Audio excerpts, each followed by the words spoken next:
अन्य महत्वपूर्ण विकास जो इस काल में हमें देखने को मिलता है वो देखने को मिलता है कि इस समय नगरों का उदय हो रहा है और व्यापार का विकास हो रहा है। ये दोनों चीजें आपस में संबंधित हैं। अगर हम छठी शताब्दी ईसा पूर्व के एकदम प्रारंभ में जाएं, जब महाजनपदों का उदय हो रहा था, तो हम ये देखते हैं उनकी जो राजधानियां थी वो नगर थी, वो महत्वपूर्ण नगर थे। और ये सभी नगर बहुत व्यापार से जुड़े हुए थे। अगर हम पाटलिपुत्र को देखें, तो वो नदी से आने जाने वाले जो व्यापारिक आवागमन था, उसके केंद्र में अवस्थित था। या उज्जैनी को देखें तो वो जो व्यापारिक मार्ग था, थल मार्ग, उस पर स्थित था। या कुछ मथुरा जैसे नगर थे जो कि व्यापारिक गतिविधियों के, सांस्कृतिक और राजनीतिक गतिविधियों के भी सबके एक महत्वपूर्ण केंद्र के रूप में स्थित थे। तो ये नगरों का उदय जो है व्यापार से संबंधित होते हुए, ये एक बहुत ही महत्वपूर्ण विकास इस काल का देखा जा सकता है। जैसे दक्षिण भारत में पुहार जो है नगर, वो बहुत ही समृद्ध नगर के रूप में ग्रंथों में उल्लेखित किया गया है। और ये जो पुहार था, ये तटीय क्षेत्र था जहाँ से समुद्री व्यापार आरंभ होता था। तो ये सब संचार के जो मार्ग थे उन पर ही स्थित थे और उनको बढ़ावा देते थे, और वहां नगरों का विकास देखा गया। नगर में लोग कौन रहते थे, यहाँ की जनसंख्या क्या थी? तो यहाँ पे अधिकतर या तो प्रबुद्ध वर्ग रहता था, राजा, उनके कर्मचारी इत्यादि। और या फिर वो लोग जो व्यापारिक गतिविधियों से जुड़े हुए थे, मुख्य रूप से शिल्पी। राजा और उसके जो बहुत प्रबुद्ध लोग जो उससे जुड़े हुए थे, वो किले बंद नगर के अंदर रहते थे। इस समय के जो नगर हैं उनकी खुदाई हड़प्पा या मोहनजोदड़ो की तरह संभव नहीं है, क्योंकि वहां पर अभी भी बस्तियां हैं। उन पूरी बस्तियों को हटा के और खुदाई करना संभव नहीं है। लेकिन वहां से, उन क्षेत्रों से बहुत सारी जगह थोड़ी बहुत खुदाई की गई है, तो बहुत सारी पुरा वस्तुएं निकल करके आई हैं और उनसे उस समय के जीवन का अनुमान लगाया जा सकता है। बहुत सारे मृदभांड निकल के आए हैं, जो कि जो इस समय के मृदभांड हैं वो काले चमकीले हैं, जिन पे पॉलिश की गई है, जिनको नॉर्दर्न ब्लैक पॉलिश्ड वेयर कहते हैं। उत्तरी काले चमकीले मृदभांड। तो ये इसके अतिरिक्त भी बहुत सारी चीजें मिली हैं, जैसे आभूषण मिले हैं, उपकरण मिले हैं, शस्त्र मिले हैं, बर्तन मिले हैं, मूर्तियां मिली हैं। और बहुत सारी धातुओं की, स्वर्ण, चांदी, तांबा, कांसा, यहाँ तक कि हाथी दांत, शंख और मिट्टी, इन सब से बनी हुई ये वस्तुएं मिली हैं। तो इस समय शिल्प का बहुत अधिक विकास हमको देखने को मिलता है। साथ ही नगरों में दान अभिलेख मिलते हैं। तो अभिलेख वापस से आते हैं।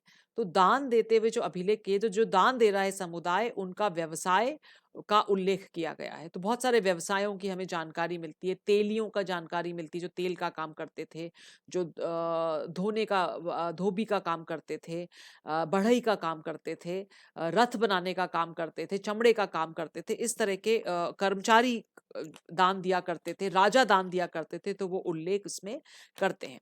एक चीज जो निकल करके आती है, एक संगठन, वो है श्रेणी।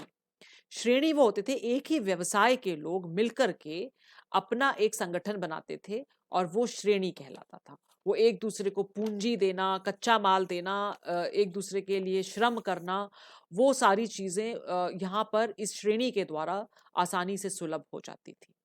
तो ये है। लेकिन व्यापार केवल भारत तक सीमित नहीं था। जो भारतीय उपमहाद्वीप है, उसके आगे भी व्यापार किया जा रहा था। और सबसे महत्वपूर्ण उदाहरण मिलता है रोम के साथ व्यापार का। रोम में भारत के मसाले बहुत प्रसिद्ध थे, और काली मिर्च की बहुत ज्यादा वहां पर मांग थी। तो इसके अतिरिक्त वस्त्र, यहाँ के सूती वस्त्र का, सिल्क का, ये सब भी वहां पर बहुत डिमांड थी। साथ ही एक इंटरेस्टिंग चीज है, यहाँ से कुछ औषधीय पौधे भी वहां ले जाए जाते थे। तो ये सारे व्यापार अरब सागर से शुरू होकर के भूमध्य सागर, जो रोम के करीब है, वहां तक ये व्यापार किया जाता था।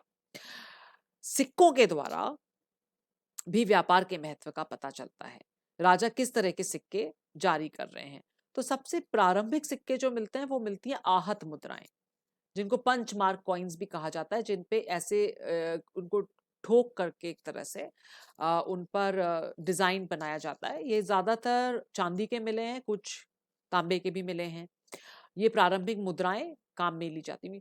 सबसे पहली एकदम बहुत सुंदर कलात्मक मुद्राएं मिलती हैं भारत यूनानी जो राजा थे भारत में, उनके राजाओं के पूरे चित्र उन पर अंकित हैं, उनके नाम उन पर अंकित हैं। सबसे पहली स्वर्ण मुद्राएं मिलती हैं कुषाण वंश के समय में, और चौथी शताब्दी में जो गुप्त साम्राज्य है वहां बहुत सारी स्वर्ण मुद्राएं, बहुत ही खूबसूरत, बहुत ही शुद्ध स्वर्ण की मुद्राएं मिलती हैं। इतनी बड़ी संख्या में स्वर्ण मुद्राएं मिलती हैं, इसका मतलब व्यापार में बहुत ज्यादा पैसे का लेन देन हो रहा था। स्वर्ण जो है वो बहुत बड़े सौदे के लिए ही प्रयुक्त किया जाता होगा। जब इतनी सारी स्वर्ण मुद्राएं हैं तो बहुत बड़े व्यापारिक सौदे किए जा रहे होंगे इस समय। लेकिन गुप्त काल के बाद हम ये देखते हैं कि छठी शताब्दी ईस्वी के बाद कि स्वर्ण मुद्राएं कम दिखाई दे रही हैं। इसके क्या कारण है? या तो ये बहुत ज्यादा सर्कुलेशन में थे इसलिए नहीं दिखाई दे रही, या उस समय आर्थिक व्यवस्था कम हो गई, व्यापार में कमी आ रही है, उसका ह्रास हो रहा है, इसलिए कम दिखाई दे रही है। तो इस पे अनुमान लगाया जाता है। तो इस पूरे पाठ में हमने अभिलेखों का महत्व देखा। अभिलेखों को कैसे पढ़ा जाता है? अभिलेखों को पढ़ना आसान नहीं है। इसका जो पूरा विज्ञान है उसको एपिग्राफी कहते हैं, अभिलेख शास्त्र कहते हैं, और उसको पढ़ना आसान नहीं है। लेकिन इसको पढ़ने के लिए आसानी इसलिए भी नहीं है कि इसके लिए आपको प्राचीन लिपि का ज्ञान होना चाहिए, उस भाषा का ज्ञान होना चाहिए, तभी आप उसको पढ़ पाएंगे, नहीं तो पढ़ना बहुत मुश्किल है। कैसे पढ़ते हैं इतिहासकार? इसको हम एक उदाहरण के द्वारा समझेंगे कि अशोक के जो अभिलेख थे वो आपने देखा कुछ ब्राह्मी लिपि में लिखे हुए मिलते हैं, कुछ खरोष्ठी लिपि में लिखे हुए मिलते हैं। वो कैसे पढ़ सके? जेम्स प्रिंसिप ने 1838 में इनको पढ़ दिया, पर कैसे वो पढ़ सके? इसका ब्राह्मी लिपि को पढ़ने के पीछे कारण ये है कि जो ब्राह्मी लिपि है, जो हमारी आधुनिक लिपि है जिसमें हम लिखते हैं देवनागरी में, हिंदी लिखते हैं, वो ये माना जाता है कि उस और बहुत सारी भाषाओं की जो लिपियां हैं भारत में वो ब्राह्मी लिपि से कभी ना कभी संबद्ध रही होंगी, उससे निकल करके उनका विकास अलग तरह से हो गया। तो बहुत सारे विद्वान देवनागरी के आधार पर, बंगाली और देवनागरी के आधार पर पीछे की तरफ जाने की कोशिश कर रहे थे कि एक अक्षर को ऐसे करें, ऐसे करें तो ये कहाँ तक ब्राह्मी लिपि के अक्षर से मैच कर सकता है। तो उस आधार पर ही इसको ब्राह्मी लिपि को पढ़ा जा सका। फिर खरोष्ठी लिपि कैसे पढ़ी? खरोष्ठी लिपि पढ़ने के लिए इंडो ग्रीक शासक जो थे उनके सिक्के मिल रहे थे, उन सिक्कों पे नीचे लिखा गया, वो भी एक तरह का सिक्का अभिलेख कह सकते हैं उसको, कॉइन इंस्क्रिप्शन। उस पे इंस्क्राइब था, एक तरफ उसका नाम ग्रीक भाषा में था और उसी के नीचे वो नाम अरमाइक भाषा खरोष्ठी लिपि में लिखा हुआ था। तो जब वो खरोष्ठी लिपि में लिखा ग्रीक आती थी पढ़नी, तो उसके आधार पर खरोष्ठी लिपि पढ़ ली। ब्राह्मी का या ध्यान था, प्राकृत भाषा पढ़ी जा चुकी थी, तो फिर अशोक के अभिलेखों को पढ़ा जा सका। तो ये तो पढ़ा जा सका, पर उससे सूचनाएं कैसे निकालें? अशोक का फिर नाम मिलता है देवा नाम पिये पिये दस्सी। ये नाम बहुत सारे श्रीलंका के ग्रंथों में भी मिलता है। तो ये फिक्स हो गया कि ये राजा अशोक है। फिर इसका नाम अशोक भी बहुत जगह मिल गया। फिर यही अभिलेख की भाषा, यही शैली, यही बातें और अभिलेखों में मिली, तो उन सारे अभिलेखों को अशोक का अभिलेख मान लिया गया। पर अभिलेखों को पढ़ने की कुछ सीमाएं भी हैं। अभिलेखों को पढ़ने से पहले हमको ये समझना पड़ेगा कि जो अभिलेख लिखा जा रहा है, कई बार उसमें उसके कुछ अक्षर मिट जाते हैं, तो उनको पढ़ना बहुत मुश्किल होता है। कई बार हम उसका अर्थ नहीं निकाल पाते। पढ़ लिया उसको, लेकिन उसका क्या मीनिंग, क्या अर्थ उस समय के लोग लगा रहे थे, उसको हम नहीं बना पाते। कई बार बहुत सारे अभिलेख मिले हैं लेकिन उनका प्रकाशन नहीं हो पाया। तो हमारे पास अभी भी सीमित सूचनाएं पब्लिक डोमेन में है, हमारे पास उपलब्ध नहीं है।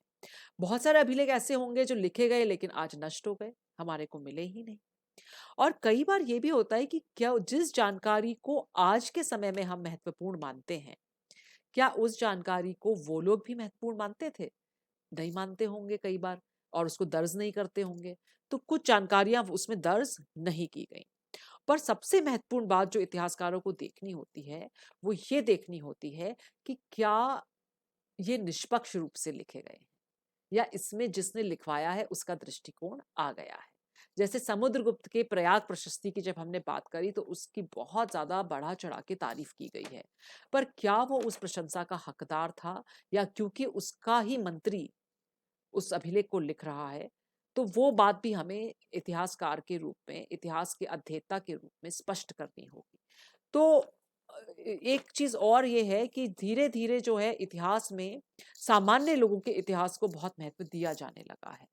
तो अभिलेख उसमें हमारे कितने सहायक हो सकते हैं या नहीं हो सकते हैं? तो अभिलेख जो हैं वो एक बहुत महत्वपूर्ण स्रोत है इतिहास का। हमने राज्यों का उदय देखा, हमने व्यापार को देखा, हमने किस तरह के जनसंख्या है जगह-जगह पे वो देखा, तो उसमें अभिलेख हमारी बहुत सहायता करते हैं। लेकिन अभिलेख या कोई भी चीज़, वो इतिहास में संपूर्ण स्रोत नहीं हो सकती, संदेह से परे नहीं हो सकती। इतिहास में हमें एक तो संदेह की दृष्टि रखनी है कि क्या ये जो सूचना हम तक आ रही है, ये सही है। दूसरी चीज़ हमें और स्रोतों को भी अध्ययन करते चलना है साथ में, जिससे कि हमें उस समय के समाज के अलग-अलग वर्गों का इतिहास में प्रतिनिधित्व मिल सके। धन्यवाद।